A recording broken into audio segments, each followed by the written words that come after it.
रबीउल अव्वल शरीफ में 12 तारीख को मुसलमान आलम नबी करीम ताजदार दो आलम सल्लल्लाहु अलैहि वसल्लम का मीलाद मनाते हैं। तो हुजूर अलैहिस्सलाम की आमद की खुशी में जुलूस निकलते हैं। पूरे मुल्क में हुजूर अलैहिस्सलाम की उम्मती होने के नाते से ये सिलसिला जारी है और साल से उम्मत सदियों से नबी अलैहिस्सलाम का मीलाद मना रही है।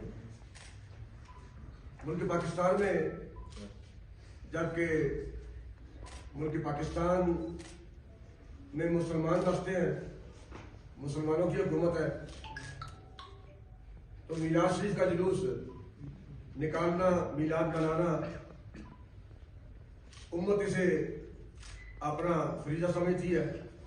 हर साल जुलूस निकलते हैं, लेकिन हैरानी इस बात पर है कि हुकूमत पाकिस्तान जिस बेइज्जती का मुजाहरा करती है,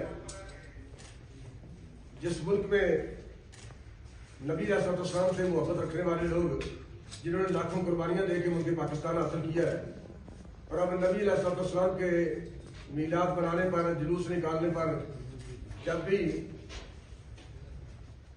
ये मुतालबात होते हैं कि सिक्योरिटी फराहम की जाए, जुलूस वालों का लिहाज रखा जाए, उनको तहफ़्फ़ुज़ फराहम किया जाए, तो मुल्क पाकिस्तान में अक़लीतों के लिए तहफ़्फ़ुज़ है, सिक्योरिटी है, और वो भी फुल प्रूफ सिक्योरिटी है।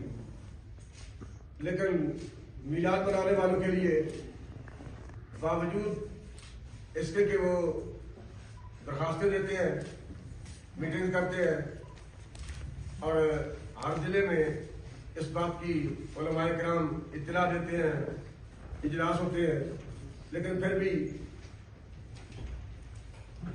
जुलूस के साथ जो नाइंसाफ़ी होती है, अब भी ये जिला मस्तूर में जो वाक़या पेश आया है, ये उसी नाअहली, सुस्ती और कायली का मुजाहरा है।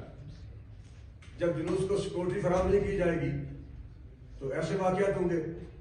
जब एक बंदा गैर महफूज है और फिर जुलूस जिसमें हज़ारों लोग शिरकत करते हैं, आशिक़ान रसूल इंतहाई अक़ीदत और मोहब्बत के साथ पेश आते हैं, उसमें खुदकुश हमला बहुत बड़ा जुल्म है, बहुत बड़ी दहशतगर्दी है। और सिर्फ ये कह देना कि ये राह का कारनामा है, ये तो जान छुड़ाने वाली बात है। जबकि मुल्क पाकिस्तान की एजेंसी दुनिया में बेहतरीन एजेंसी है। तहकीकात की जाए तो असल मंजर तक पहुंचा जा सकता है। और अगर ये कहा जाए कि ये राह का कारनामा है, तो फिर फौरन अपनी टीम को इंडिया से वापस बुलाना चाहिए था कि हमारी टीम वापस आ जाए। जब मीडिया वाले हमारे साथ ये कर रहे हैं, इतनी जानें ज़ाया हो गई, इतने लोग शहीद हो गए, आज भी एक शहीद हो गया और शुहदा की तादाद 70 तक पहुंच चुकी है, 74 हो गई है, 73 की तादाद को शुहदा पहुंच चुके हैं। कल हम शुहदा के घरों में इज़हार हमदर्दी के लिए वहां गए और ये देख कर के उनके पास छत नहीं, पानी नहीं, बिजली नहीं, वो तो गुर्बत की लकीर से भी नीचे बस रहे हैं। और चंद मरीजों की CMS में इजाजत करना, इसे हम सराहते हैं, अच्छी बात है। लेकिन बाकी मुसलमान एहसासे मारूमी का शिकार है। उन झोंपड़ियों में बसने वाले यतीम बच्चों के सरों पे हाथ कौन रखेगा?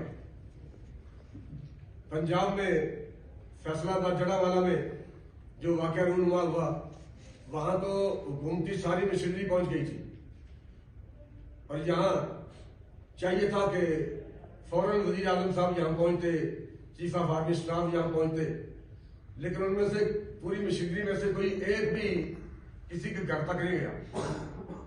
अब भी हमारा मुतालबा यह है कि उनके जख्मों पर मरहम रखने के लिए